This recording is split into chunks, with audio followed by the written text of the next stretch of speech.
Joo, okei, moi. Mä oon Arttu Lahti ja mä luin semmosen kirjan kuin Oosa, se on muutensa Franz Kafka, kootut teokset. Se oli novellikokoelma, joka kirjoitti tämmönen äijä kuin Franz Kafka.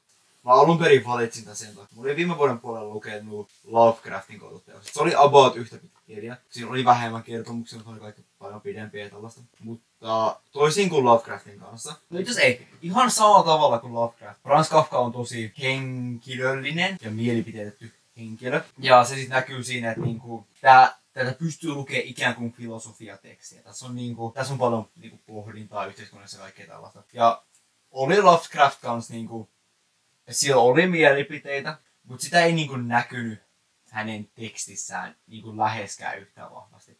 Se oli vaan niinku parit hassut, että hän niinku vaan sanoi kamaa siellä. Toisin kuin hänellä Franzilla se, että millaisessa elintilassa hän omasta mielestään oli, tulee mun mielestä tosi selvästi esille. Ihan vaan siksi, että Kafka ja Dostojevski ja Lovecraft ja Orwell ja kaikki tällaiset. Ne on henkilöitä, jotka niinku, heidän teoksia vaan niinku pidetään niin suuressa kunnioituksessa, että en ole kulttuuroitunut tarpeeksi, kun en ole lukenut niitä. Ja siksi mä just otin tän.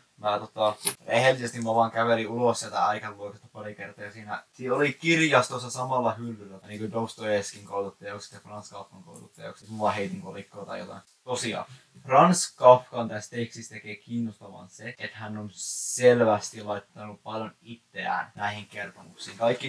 Kaikki lyhyetkin vaan siitä, miten hän analysoi maailmaa tai joku 2 virkkeen kertomus, niitä on aika paljon. Tää on paljon tosi lyhyitä kertomuksia. Ja rakentaa hänen mielikuvaa tosi paljon. Ja ehkä se on epäreilu, että mä sanon näin, koska mä tosiaan olin tutkinut Franzia ennen tätä ja tiesin about, mikä hänen filosofia on. Okay. Mä aion käyttää tässä parissa kohtaa kafkamainen, kafkaesk englanniksi. Ja sanon tavan, koska se kuvaa tätä. Tai kafkaismi ei ole Franz Kafkan ideologia. Kafkan ideologia on paljon pohjasta ja sitä pidetään asioita synkkänä ja epäloogisena ja tällaista näkyy siinä hänen tekstissään. Mutta kafkamaisuus viittaa enemmän sen tekstin itsensä tyyliin, joka on just tumma ja synkkää ja tosi vaikea lukuista. Hei, ehkä mä vaan en osaa lukea vaikeita tekstejä, mutta tää tuntuu vaikea lukuista rehellisesti.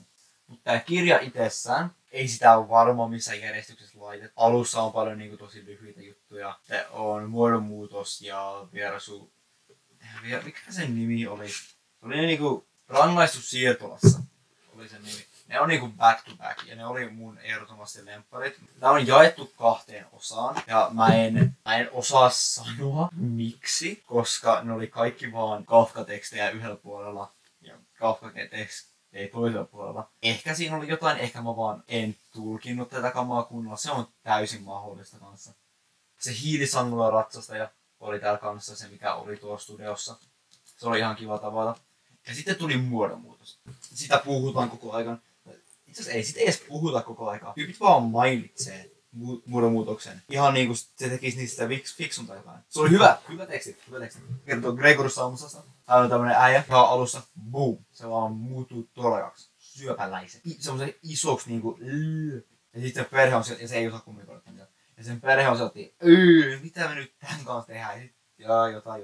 Lopulta se kuolee. Sen perhe on onnellinen. Minun mielestä se kertoo sennuksesta tai sit fyysisestä vammautumisesta tai rummuudesta. Siinä on paljon sitä, että Gregor ei halua lähteä huoneestaan. Ei uskalleta näytvieraille ja kaikkea. Oma perhekin ei edes halua katsoa häntä ja tällaista. Rehellisesti mä sanon, mä myönnän.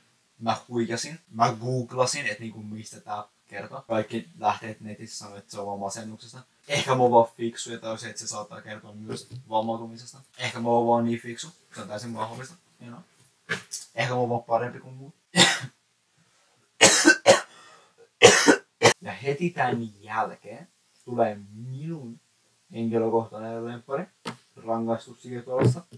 Se kuvailee tämmöstä ihan turhan monimutkaista kidutuskonetta, jota, se on kone, se kiduttaa vangittua henkilöä ja kaiken tämän jälkeen ne vaan heittää sen ruumiin pois muutenkin. Se on siitä kaunis teksti mun mielestä, että se vaan kuvaa tosiaan modernin byrokratian varsinkin sota-ajan niin ihan täysin turhaa julmuutta ja monimutkaisuutta. Ja mä tykkäsin siitä ehkä sen takia, että se vaan muistutti mua 1984, joka oli, mä tykkäsin siitä tosi paljon.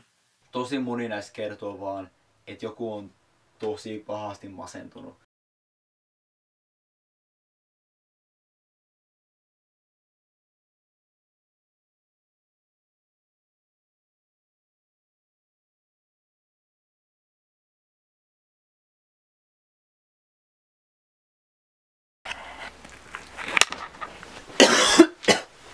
Mutta tosiaan, mitäs tässä?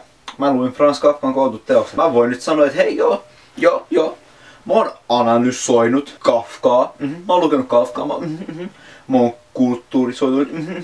Mä oon lukenut Orwellia, mä oon lukenut Kafkaa. Mä oon lukenut Uuden testamentin. Joo. Mä oon fiksu. Mä luin tämän loppuun ja sitten mä luin parin niistä alkuteksteistä uudestaan. Mä en edelleenkään tiedä mitä niistä tapahtuu. Et ehkä mä en oppinut mitään. Semmosta se on. Hei, kiitti katsomisesta. Mä menen nyt varmaan editoimaan tätä. Katsotaan, että miten tää meni. Katsotaan, tuleeko tästä mitään.